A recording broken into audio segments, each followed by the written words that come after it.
So now, let's you and me have a very one-sided conversation about how a birdhouse can fit into the modern classroom. It can really easily, as I said earlier, it can really easily be. I'm doing that over again too. So now let's you and me have a really one-sided conversation about how a birdhouse can fit into the modern day classroom.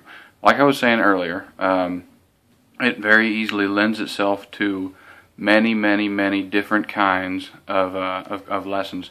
Math, like we were talking before, if you're studying angles, measurements, anything that has to do with building, area, volume, this is pretty much a math lesson for each grade.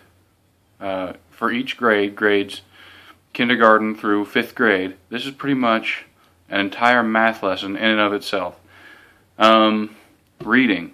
If you have written directions, which you're going to need written directions if you're going to have the kids building the house, they're pretty much going to have written directions. So there's your reading. You could have them write a how-to paper at the end of their lesson.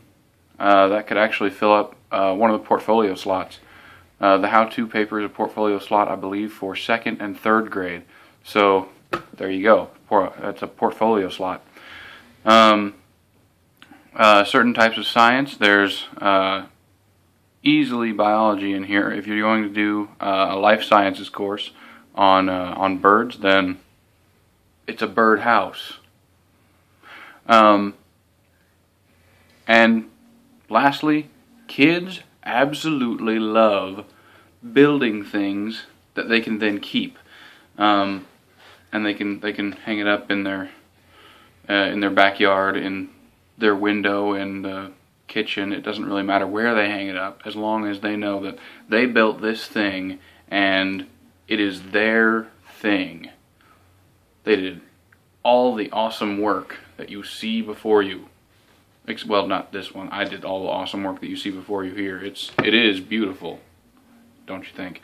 But a birdhouse is not only a practical thing that you can have kids do, it is a very educational tool. And I guess that's really all that I wanted to say.